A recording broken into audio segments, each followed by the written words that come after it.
Hello and welcome to Lynchburg Live. I'm your host, Linda Smith. My guest tonight is Lynchburg surgeon Dr. Robert Bass.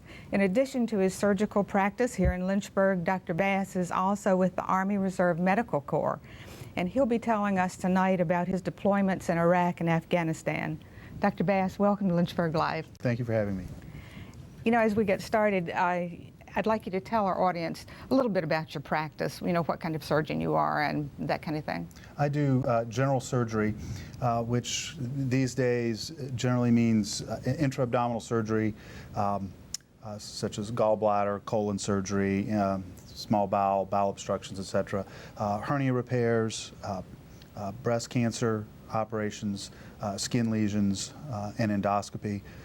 Do a lot of laparoscopic surgery, laparoscopic heartburn surgery, gallbladder surgery, laparoscopic hernia repairs, laparoscopic colon resections, so a fairly broad gamut. Yeah.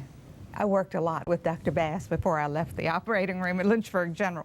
All right, you're also in the Army Medical Corps, and what's involved with your reserve status with that?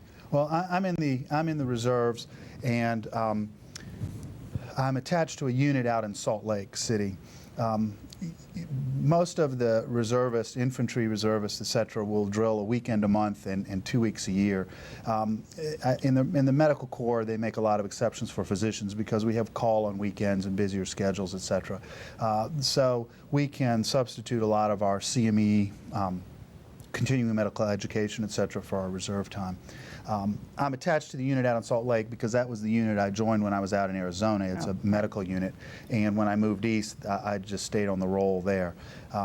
With the way our deployments are structured, the physicians now, the attachment to the unit is more ephemeral, and we're sort of considered like a big pool of troops to be used, to be attached to whichever units need them. Now, I know that you've been deployed several times to Iraq and Afghanistan. 3 times to Iraq, once to Afghanistan. All right, and what time frame? How have those deployments been spread out? Physicians are deployed for 90-day tours, unlike the rest of the troops who go for a year or more. And the reason they did that is in the first Gulf War, they deployed all the docs for 9 months or more and bankrupted them. When I get deployed, the Army pays me a lieutenant colonel salary, but what they're not covering is my office overhead. And I have a fairly significant amount of overhead that I have to pay each month, and I have to pay that while I'm gone. And if I were deployed for a year, my practice would be bankrupt. The Army has recognized that and realized that 90-day deployments are well tolerated. I have accounts receivable coming in that I can sort of keep things going while I'm gone, continuing to pay my mortgage, my nurses, electric bill, etc., and then get back in time to sort of resuscitate the accounts receivable before the money runs out. They also recognize that 90-day tours, even if they're a little more frequently coming a little more frequently, are better tolerated than a year tour with a number of years off. I've been deployed on average every 2 years. Okay, I was going to ask you that. And is that about what the deployment for most people is like every 2 years, or? Well, I think it depends. I think it depends on the unit, whether it's a reserve unit, an active duty unit, and what the nature of the unit is. You know, I know the 10th Mountain has been deployed an awful lot. The Ranger units are going frequently. You know, the airborne units have been deployed a lot because they're doing the heavy lifting in this project. Then there's some medical units that may have been deployed, you know, a couple times, but it's widely variable. Do you volunteer to be deployed, or are you chosen to be deployed, or does it just go along with the territory? Well, the answer to that is yes, to both. You volunteer to be deployed when you sign up in the Army, and they'll tell you, you know, you should anticipate being deployed, especially nowadays. I signed up in 1992, and they said nothing's going on now, but you know, expect to be deployed, and they were right. So in that sense, yes, you volunteer to be deployed. I've waited for them to call a couple times, and I've also figured out that sometimes it helps to be proactive and have picked a time and place to deploy. I was going to ask you, are you able to decide when and where? Well, the answer to that is yes, probably. Like I said, the first few deployments, the Army called and said, "Here's where you're going," and I said, "Okay, here's when you're going. Fine, I'll be ready." But with experience, a number of us realized that you can actually you can go online and you can see what physicians are slotted to go where for a year or so ahead. They've got these deployments planned out quite a ways ahead, and you can see where the gaps are and say, you know what, that's a good time for me. I'll call up and volunteer for that slot in that spot. That's really helpful because it doesn't, I mean, you're just not suddenly contacted and saying you've got to go right this minute. Right. The last deployment, I had deployed with a surgeon from Massachusetts. His name is Cam Wright. He's a surgeon on the faculty at Mass General. And we deployed to Al-Assad together and enjoyed each other's company, had a good time. And a year or so after we got back, he sent me an email and said, "Rob, what do you think about Afghanistan in 2010? And I said, "Well, that's about right. It'll be, it'll be about the right time." And I said, "Let's look into it." And actually, then the unit I was attached to called me up about a week or so later and said, "Hey, we're going to Afghanistan in 2010. You want to go?" And I said, "Well, yeah, and I know somebody else." And they were going for a year, so there were 4 slots for physicians. So Cam and I found the slot that worked well at his schedule and my schedule and signed up for that, and off we went. And you've been to Afghanistan and Iraq, and where else that people would recognize? No, just that. Just those, okay. I've been to Iraq 3 times and Afghanistan once. All right. Have you actually been on the front line? Well, and my first tour was in the spring of 2003, which was as the invasion was going on and the war was starting. And I wouldn't say I was on the front line. We were behind the front line. Although there was one moment when we were accidentally on the front line, and that was quickly corrected. A minor navigational error. That sounds like a show all in itself. But we were sort of back towards behind the front line. I can't tell you exactly how far it was. Once the Iraqi army was defeated, however, and the insurgency began, the concept of a front line sort of disappeared, and it became what the military calls a 360-degree battlefield, which is to say that everything's the front line. You can see this in the fact that one of the hardest hit groups early in the insurgency were the truck drivers, who theoretically are not on the front line. But when you have an insurgency and the potential enemy is all around, like I said, the idea of the front line loses its meaning. Probably as part of your military training anyway, you're combat trained, but do you have to be refreshed when you're deployed? Well, the Army's pretty realistic about reserve docs and nurses. I mean, a lot of the reservist physicians are what they call direct commissions. For instance, they join when they're in medical school, residency, or even later in their career. And they come in at an officer's rank depending on where they are in their career. Some of them are in their 40s or 50s when they sign up, and so they're pretty realistic about how much combat training you're going to get out of that group. I would answer your question to say no, I'm not specifically combat trained. That said, when we did our summer camp drills with the unit that I was in out in Salt Lake City, a lot of times we were deployed in support of exercises that were simulating combat environments, and we would practice moving, all the various things, casualty flow, etc. So I got a fair amount of experience with that actually all came in useful on these deployments. In terms of, are we trained to break down doors, take down buildings, that sort of stuff? No, at least the docs. Most of the docs aren't. Right. Some of the active duty military physicians may have been in line units before and may have more or less training in that. Some of them trained to be on the frontline troops, so they may have more training. But the surgeons especially they're not going to be exposed to that sort of thing by and large. And you said that you moved up behind the front line. Well, if you recall, early in 2003, we invaded Iraq, and the front line moved very quickly north, up through the Talil Air Base, north through there, through the Karbala Gap into Baghdad, and then on up to Tikrit and further north.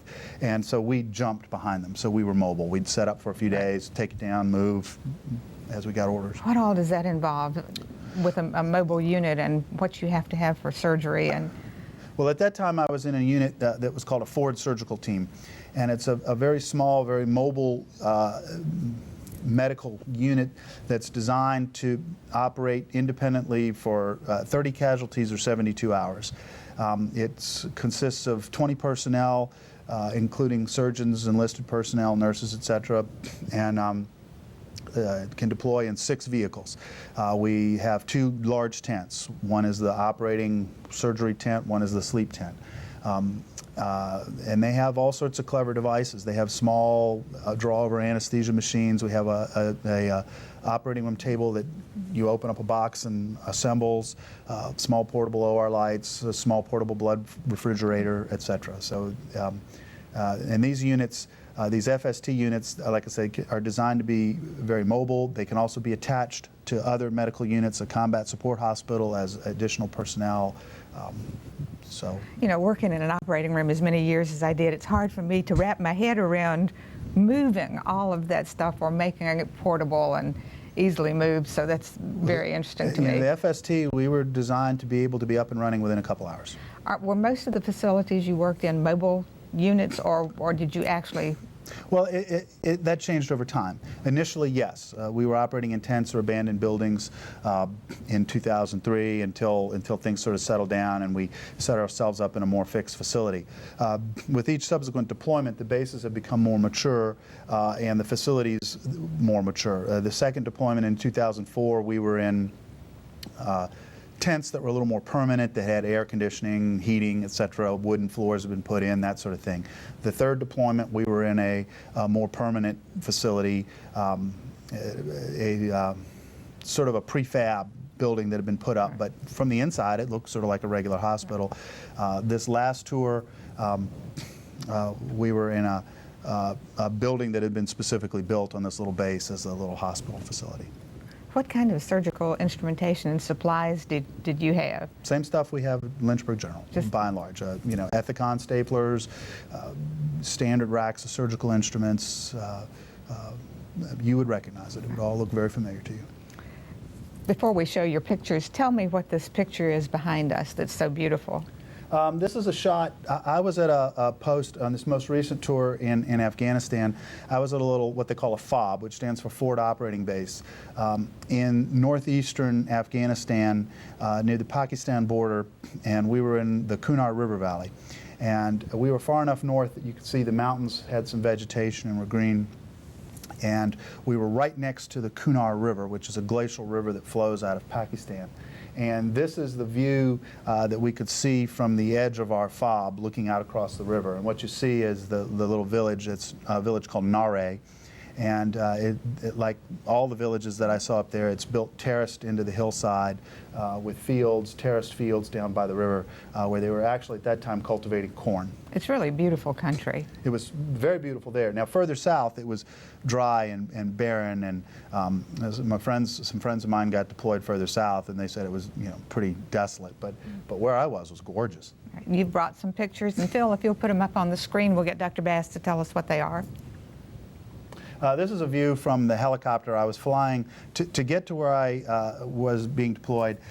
We flew to Kuwait, and then from a couple days in Kuwait, then we flew up to Bagram Airfield, and then from Bagram Airfield I took a series of helicopters to Jalalabad and then up the Kunar Valley to FOB Bostik. And this is just a shot from the helicopter in the south, and you can see how the hills are pretty barren. The only vegetation is seen in the river valleys where there's water. This is a picture of FOB Bostik. The building on the left is the hospital building. The buildings on the right were a variety of structures. Some were troop housing, some were offices. Some of the buildings on the FOB were more temporary than others. They had a lot of local Afghani contractors employed building these very characteristic flat-roofed cinder block buildings. So as they got built, various facilities, etc., were moving into them. Let's see. This is a picture from the helipad, looking again at Nare. The white building up on stilts, I think, was intended as the aircraft control tower, although it wasn't being used for that, and just a view of the mountains off in the distance. at Bostic, everything that we had, or most everything that we had to be flown in, because the roads were long drives up narrow valleys and fairly treacherous. So we had, I think, 8 or 10 helipads there on this little base. It was a pretty small base, but helicopters were coming in all day, mostly contract helicopters, shuttling in supplies. This is a medevac helicopter. I think we're loading a patient to be taken down to Bagram. We were half of an FST up at Bostic. 2 surgeons, 10 personnel was the surgical capability there. We didn't have any holding capability. So if we operated on anyone, they had to be transported down to a bigger hospital at either Jalalabad or Bagram. I was going to ask you how many people are on a medical team, on your surgical team? Well, again, it depends on the type of unit you're with. With a forward surgical team, there's, like I said, 20 folks. So that would be 3 general surgeons, an orthopedic surgeon, 2 anesthetists, I think 4 nurses, and then listed personnel in various roles. That's cool. This was half of an FST, so we had half of that. Let's see. This is a picture looking north up the valley. There's a little snow on the mountains there. I was told that those mountains are in Pakistan. The gray or brown structures down front are called HESCOs, which are ubiquitous in Iraq and Afghanistan. And what these are essentially big, huge cardboard boxes in a wire cage that can fold flat and then be opened up and filled with dirt for an instant wall. Cool. And so when a FOB or a base is first established, they'll throw up some HESCOs and fill them with dirt and then build a more permanent wall outside of them. HESCOs will be put up inside the base as blast walls, so if ordnance comes in, it's compartmentalized like the compartments on a ship will contain the damage. This is just another view of the village at Nare. I couldn't. It was fascinating to look at. You could see the people walking around in the fields and across the river, and just a better picture of the fields and how the houses are built terraced into the hillside there. This is the building that I slept in. Again, it was another one of these big square concrete buildings with a flat roof, and the contractors had divvied up the inside with plywood walls to make our little apartments. I had my own room, which is quite a luxury, which I think is kind of. This is the operating room, and as you can see, it probably looks pretty familiar like an to operating you. room, yes. The Bovie machine on the left, right. the blue Bovie machine, the operating room table, OR lights, plenty of supplies. Because this was a more fixed facility now, we had the standard OR table, Right. which weighs several lot. 100 pounds, as opposed to our little portable table, things like that. So once you got in the operating room, it would look pretty much like an operating room we'd see here. Oh, Is that your room? This is my room. Yes, this was the again, this was pretty luxurious digs. Your luxury quarters. Which is rank has its privileges. Yes. This is one of them. This shows the bed. It had a little desk. The laptop computer there. Most soldiers have a laptop computer. It's your link to home. I'm sure. You can you could do email, Skype home on it. You can it has your music and movies, what have you. So laptop computers have become de rigueur equipment for these departments. This is the hospital. The cloverleaf is the symbol of the unit we were there in support of. It was the 1st of the 32nd of the 101st, an air assault unit, and we were there in support of their troops, and that's their picture, their symbol. This is a view up the valley from right at the edge of the base. There was a building you could climb up on the roof, and basically you were on the edge of the base. And I just thought that river valley was beautiful, and the villages working their way up the river and the mountains in the distance. This was our dining hall. Again, a little more temporary facility, but the food was all done by contractors. And was quite good, and plenty of it. It's not, the Army doesn't do their own food anymore. It's all by them.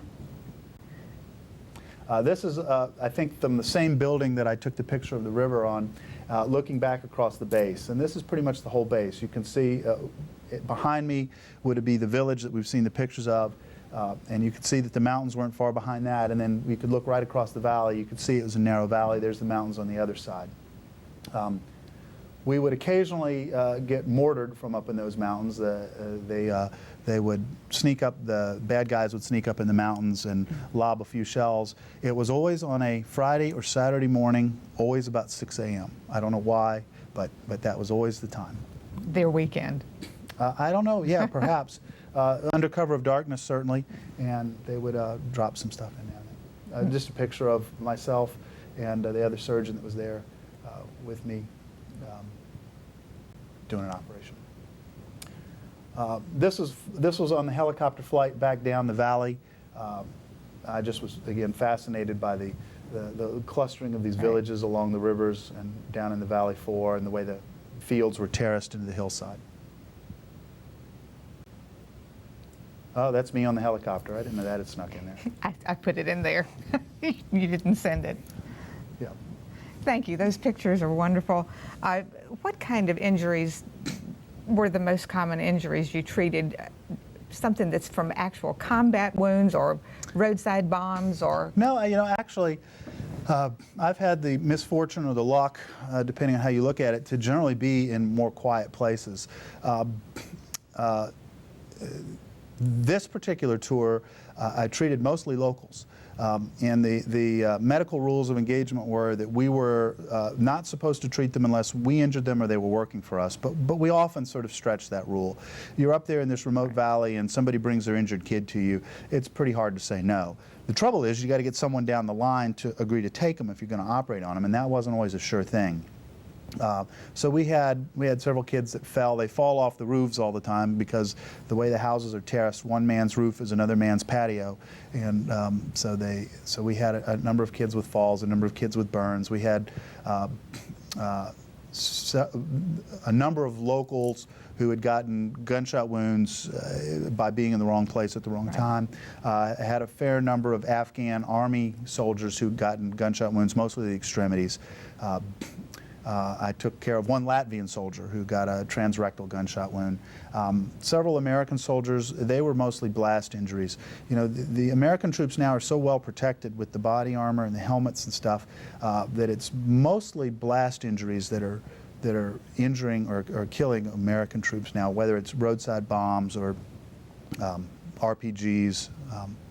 Shot at the convoys. Do you take care do you just take care of the immediate injuries and try to get them airlifted out, or do you do at the facility I was at, which again was a very forward facility, very small, we would do life, limb, and eyesight saving surgery, bundle them up and get them out. And we would do, you're familiar with the term damage control surgery, where you don't necessarily do definitive repairs, you just stop the bleeding or the soiling, clean the wound out, and get them on down. Further down the line. I've been deployed to combat support hospitals where you can do more definitive surgery because you have better facilities, negative airflow operating rooms, ICU capabilities, subspecialists, etc. But on this particular deployment, it was just life, limb, and eyesight saving surgery. Were you or any of your medical team ever injured? No. There certainly have been members of the medical teams injured.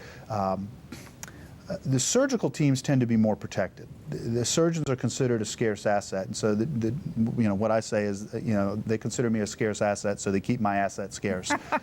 but I'm not allowed off the base. After the first tour, I have not set foot on the ground in Iraq outside of the base. I'm flown everywhere.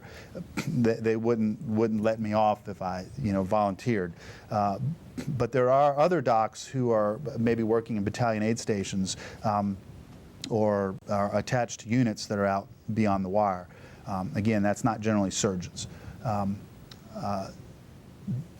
There have been medical personnel injured. I know there was a surgeon killed in Christmas time, 2009, I believe it was, 2008 or 2009. He was killed by a mortar in Mosul.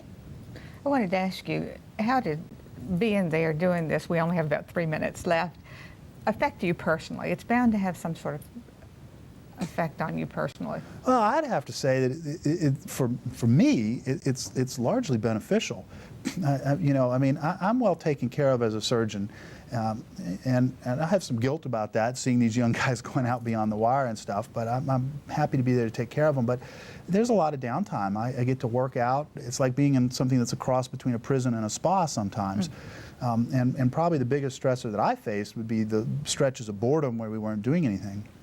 So I try to read. I do surgical reading. I work out as much as I can and try to make use of the time. So I'd have to say that for me, not being exposed to the raw combat environment and stuff, it's a more positive experience than anything. And how about your practice here? Well, that takes a hurt. You know, I mean, when I go away, of course, the first 2 tours I had to pay my overhead while I was gone. The last 2 tours, Centra Health has very generously stepped in and hired a locum tenens surgeon, a temporary surgeon, and put them in my office and paid my overhead while I was gone, which they're not obligated to do. But you know, Mr. Dawson and Mr. Jividen have seen to it, and so that's been a huge help to me financially.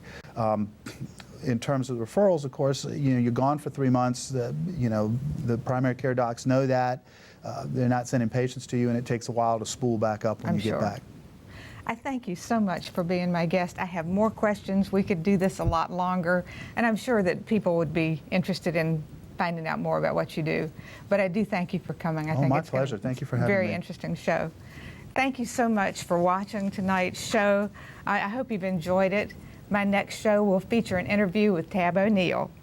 Thank you so much for watching. Have a wonderful evening. Good night.